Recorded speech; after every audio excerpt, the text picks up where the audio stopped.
Arkadaşlar merhaba. Şu anda inanın Gebze'deyim ve Mehmet Gören'in mekanındayım. Teori fabrikasının önündeyiz. Şimdi güzel adam beni karşılıyor. Hoş geldin. Hoş bulduk Mehmet Gören. Merhabalar. Canım benim. Seni gördüğüme çok sevindim. Eyvallah.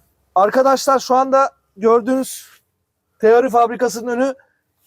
İçerideki Mehmet Gören'in privat alanına girmeden fabrikayı şöyle göstermek istiyorum size. O da anlatsın.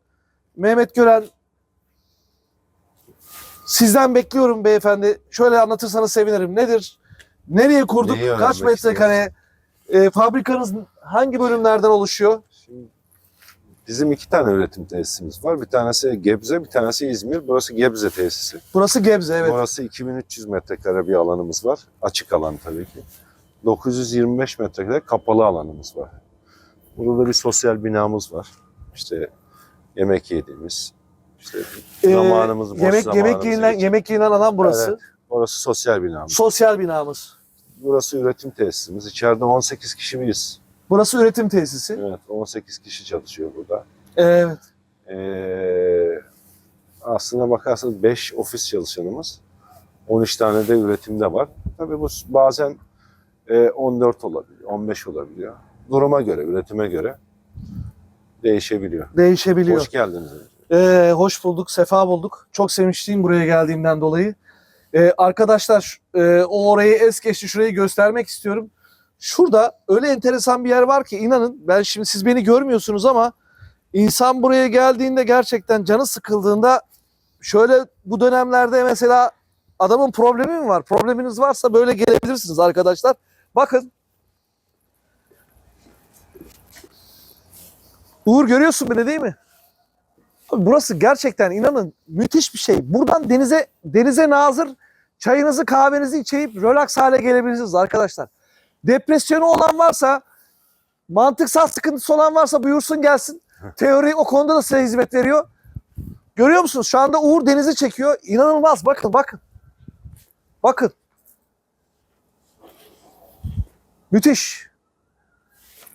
Şimdi Mehmet Gören'in yazıhanesine giriyoruz arkadaşlar. Evet sevgili arkadaşlar, uzunca zamandan birlikte olmak istediğim yegane yere gelmiş bulunmaktayım. Gebze'deyiz. Gebze'de ünlü sponsorum Teori firmasında Mehmet Gören'in kendi çalışma odasındayız. Gördüğünüz gibi masa, toplar ve şahsına münhasır Mehmet Gören'le birlikteyiz. Sen mi diyeyim, Mehmet Bey mi diyeyim? Sen de daha iyi. Sen mi diyeyim? İnşallah doğal bir sohbet olsun arkadaşlar. Mehmet Gören'le ilgili bilmediğiniz ne varsa hepsini deşelemek istiyorum. Hepsini de sormak istiyorum. Bu yüzden de Mehmet Gören'i ince ince şimdi kazacağım. Videolarımızı zannediyorum 3 part halinde vereceğiz. Teori çünkü gerçekten dünyaya kendini kanıtlamış bir firma. Şu anda dünyanın 36 ülkesinde gerçekten satış yapıp kendini ispatlamış. En yüksek kalitede kendini ispatlamış olan bir firma. O yüzden de seve seve bu işi lanse etmek için The Machine'ye kaldı bu görevde. O yüzden başlıyorum yayınıma. Birinci partta Mehmet Gören kimdir? Senelerden beri mesela tanıdığım birisi ama gerçek Mehmet Gören'in kim olduğunu gerçekten sizin gibi ben de merak ediyorum. Ve arkadaşlar start alıyoruz, başlıyoruz. Mehmetciğim tekrar merhaba diyorum sana. Hoş geldin. Canım benim, hoş bulduk. Sefa bulduk. Ben sana soracağım. Okay. Buradan kalbimden gelen soruları soracağım. Senden de kalpten gerçek Mehmet Gören'i merak ediyoruz. Çünkü kendi adıma söyleyebilirim. Büyük bir başarı öyküsü olarak görüyorum. Benim açımdan, benim penceremden baktığımda sıfırdan bu kadar yükselmiş bir kapasite. Kendi bu kadar kaç metrekareydi fabrikalarımız? Burası 2300 metrekare açık alan. 2300 metrekare açık alan. Şu anda ben denize bakıyorum. İnanın siz görmüyorsunuz ama ben görüyorum. Müthiş bir yerde fabrika. 960 metrekare de kapalı alan. Kapalı alan. Onları da 3. partta çekeceğiz, size göstereceğiz. Istaka nasıl yapılıyor? Şaflar, sonar şaflar nasıl yapılıyor? Torpedo şaflar nasıl yapılıyor? Nasıl yemek yeniyor? Ne türlü makineler var? Bunların hepsini göreceksiniz. İlk kez bu kanalda izleyeceksiniz. Başlıyoruz. Evet Mehmetciğim, kardeşim. Şöyle başlayalım. Seyirciler de böyle gitmek isteyecek. Gerçekten kandan candan bir yayın olsun. Ben merak ediyorum kardeş. İlk doğduğun yer, nasıl bir ailede doğdun? Hayatın nerede başladı kardeşim? Valla şu anda fabrikamızın olduğu yerde doğdum ben aslında. Yani benim doğduğum semt buraya yaklaşık olarak bir 5-6 kilometre uzaklıkta. Müthiş. Annem babam da orada. Babam da orada doğmalı. Annem Kastamonulu. Kastamonu. Birbirlerini bulup evlenmişler. Darıca'da yaşamışlar. Severek evlenmişler. Evet. Biz üç kardeşiz. 2 tane abim var. Evet. En ufakları benim. Evet. Şimdi onlar da emekli oldular. Beraber burada çalışıyoruz. Ne güzel. Aile şirketi. Evet. Yani Evet. hepimiz aileyiz. Peki anne baba evlendi. Siz meydana geldiniz. Burada mı okudun? Bütün hayatını burada Ben mı? de ilkokul, ortaokul ve liseyi burada okudum. Evet. Sonra işte tam lise sona doğru da bilardo oynamaya başladım. Aslında lise 1'de başladım tam olarak. Direkt 3 farklı mı başladın yoksa? Yok. Karambol oynuyorduk. Karambol Herkesin oynuyorduk. başladığı gibi karambolle başladım. Bir forbiltin var mıydı? Örnek aldığın birisi var mıydı yoksa? Yok, o açıdan hiç kimseyi tanımıyorduk. Tanımıyordun, başladığımızda ha. tabii. İşte okuldan herkesin gibi boş zamanlarımızda bilardoya oynamaya başladım. Biraz tabii fazla oynamaya başladım o zamanlar. Biraz da tabii okulla beraber çok fazla yürümedi açıkçası. Çok başarılı bir öğrenciydim. Biraz okul düşmüştü ama işte 89 yılında başladım ben bilardo. Tam 89-90. Ciddi bir rakam ya. Evet, 35 yıllık bir sermaye. Ve hiç 3 sene falan bir aram var yani. Evet. 3-4 yıl bir aram var. O da üniversiteyi bitirdikten sonra işte o yüksek lisans zamanları. Orada 1-2 sene oynamadım. Birkaç sene oynamadım. Üniversitede hangi bölüm okudun? Ben edebiyat mezunuyum. Dil edebiyat mezunuyum. Mehmet Gören edebiyat mezunu. Sonra işte üniversiteden sonra da Maltepe Üniversitesi'nde MBA yaptım. İşletme master'ımı. İşletme master'ını yaptın. İşte o arada işletme master'ı yaptıktan sonra aslında teorinin hikayesi de orada başlıyor. Ben işletme master'ını bitirdikten sonra askere gittim. Askerden geldikten sonra Amerika'ya gittim. Bir şekilde orada Neden Amerika'ya gittin? aslında şeydi, benim hayalim bilardo oynamaktı. Amerika'da. Ama bir Amerika'da Yok, 3 bant yoktu. Fark etmez, her yerde oynamak istiyordum. Her yerde oynamak istedim. Ama şöyle yaptım, ben Amerika'da bir iki kulüple görüştüm orada. Dedim ben size geleyim, antrenördüm o zaman. Bilardo öğreteyim, bilardo anlatayım dedim. Ama o zamanlarda da vizyonunuz varmış. Bak ben söyleyeyim sana. Neden? Yani Amerika'ya gidiyorsun ve kulüplerle görüşüyorsun. Ben diyorsun ki dünyadaki bütün kulüplere mesaj yani attım. bunun için gerçekten cesaret lazım Tabii yani. tabii, ben Evet. dedim bu iş, bilardoyu biraz yurt dışında kovalayayım dedim. Evet. Sonra işte Amerika'ya gittiğimde orada daha önceden bir Sangli'nin bir turnuvasına katıldım aslında. İlk macera. Saint-Germain. Saint-Germain. Onun bir turnuvasındaydım. Maceram orada başlıyor. Evet. Orada Schuler ıstakaları vardı. İyi ıstakalar. Biliyorum. Ray Schuler'in yaptığı. Onların orada standı vardı. Sonra dedim ki ben bu ıstakaları alayım, Türkiye'de satmaya başlayayım dedim. Sonra geldim. 1-2 sene o işte uğraştım burada. Bir de salon vardı. Ama seneleri kaçırmayalım.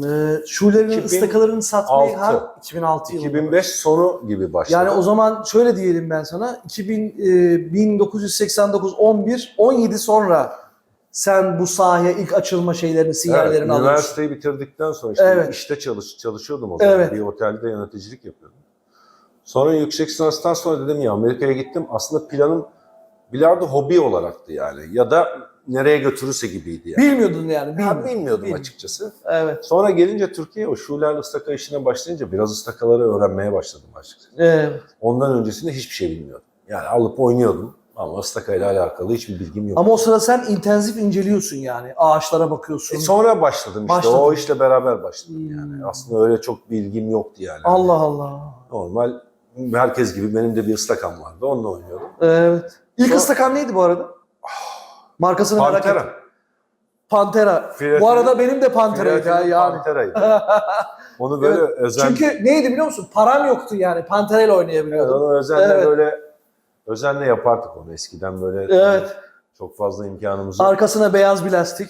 Beyaz zaten modaydı. Modaydı. O da Semih Usta'dan modaydı. Semih Usta'dan Semih Usta modaydı. beyaz takıyor Aynen, diye aynen. bir beyaz takıyor. Evet evet. Şimdi tabii o Schüller'den sonra Türkiye'ye gelince sonra Schüller kapattı. Kapattıktan sonra o ara dedim ki yani madem alamıyoruz biz yapalım dedim. Bu acayip bir şey ya. Tabii o ara İnsan hani hadi bakalım bu ustakayı biz yapalım demek çok ilginç bir şey ya. İlginç bir şey. yani benim tabii bir felsefem, biri yapıyorsa ben de yaparım yani. Abi müthiş bir şey yani. Sonra o ara tekrar Amerika'ya gittim. Evet. Orada bu işi araştırdım kimler yapıyor diye yani bu ıstaka ustaları falan. Birkaç yıl önce vefat etti. Dennis Dickman diye iyi bir ıstaka ustası vardı. Ben 2007... Neredeydi o? Amerika'da mı? Amerika, Michigan'da. Ben buradan atladım uçağa. Dickman'ın yanına. Yaklaşık 3,5-4 ay falan onun yanında kaldı. Allah Allah. Tabii Michigan'da dağda bir evi vardı onun böyle. Ciddi misiniz? Tabii. Onunla beraber kaldım. O bana anlattı yani her şeyi. Arkadaşlar bu arada özür dilerim. Ben bilmiyorum inanın ha. Sonra şey demeyin ya ama rol mü yapıyor falan değil yani. Şu anda spontan öğrendim. Adam Michigan'a gidiyor 4 ay yanında kalıyor arkadaşlar. Bakın kendinizde de empati yapın. Bak bu yapılacak bir şey değil. Hafif bir sıyrık olması gerekiyor insanın. Aynı bir bilardocu gibi. Evet. Açıkça orada 4 ayda ıstakalarla ilgili öğrendim ama daha çok ağaçlarla ilgili öğrendim. Yani hangi ağacın nasıl bekletildiğini, nasıl yapıldığını, nasıl... Sen orada staj yapıyorsun. Eğitiliyorsun. Staj yapıyorsun. Yani evet, sabah kalkıyorum, kahve içiyoruz. Atölyesi vardı garajda. Oraya gidiyoruz abi. İşte beraber bir ıstaka yapmaya çalışıyoruz. O süreçte de kendime ıstaka yapıyorum. İlk ıstakamı yapıyorum. Bana öğretiyor işte şöyle kes, böyle kes. Şöyle yapıştır, böyle yap, şunu yap, bunu yap. Kendi ıstakamı kendim yapıyorum. Ama bana gösteriyor tabii. Şöyle yapacağım, böyle yapacağım. Hiçbir bilgim yok çünkü. Orada bayağı bir işte uzun süre kaldıktan sonra geldim Türkiye'ye. Çok enteresandır. Aynı zamanda Türkiye'de de bilardo ıstakası yapan herkesin de tanıdığı Ali Rıza Usta ile tanıştım. Ali Rıza Usta. İsmini duydum ama ben şahsen kendini görmedim. Evet, çok iyi bir sanatkar. Çok büyük bir sanatkar bence. Kendisi hala hayatta mı yoksa? Tabii. Beraber ıstakalarımızı yapıyoruz. Hala berabersiniz. Tabii beraber çalışıyoruz. Müthiş.